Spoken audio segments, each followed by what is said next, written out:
Praise be Jesus Christ. Welcome to the 31st Sunday in Ordinary Time. This week's readings mark the time in which we begin to draw close to the end of the liturgical year in the church.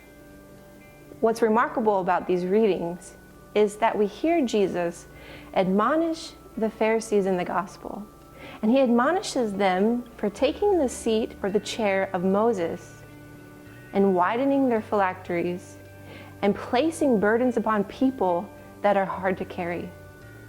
Basically, he's admonishing them because they're instructing without living.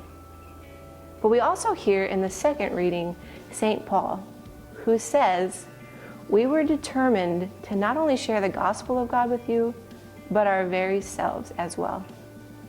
That is the characteristic of a disciple of Christ. It is one who not only preaches the gospel, but shares one's very self with those he or she serves. I remember my first assignment. It was in New Mexico, Mora, New Mexico, at St. Gertrude's Catholic Church. It was such a blessed place for me. And I remembered so dear had the people become to me that they were really like family.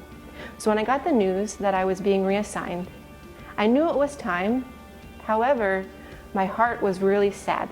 I was sad at the thought of leaving the people that I had become so familiar with, that I had loved so well in Mora, New Mexico, to go and serve a new group of people and to give of my very self to them.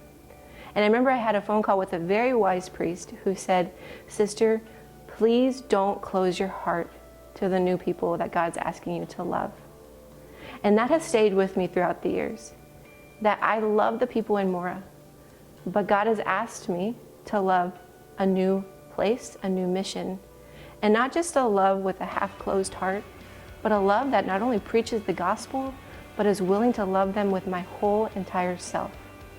And at times that's hard because sometimes it can fall on dry ground, or it can come with rejection or division or bitterness or lack of fruit. But God doesn't ask for the results. God just asks that you and I give of our very selves in ministry, and to not become discouraged when moments of difficulty arise or separation arises, but to continue to love in the way that he loved us. So this week, let us love one another. Let us love those we serve with that same love of St. Paul, who ultimately reflected the love of Jesus Christ. God bless you.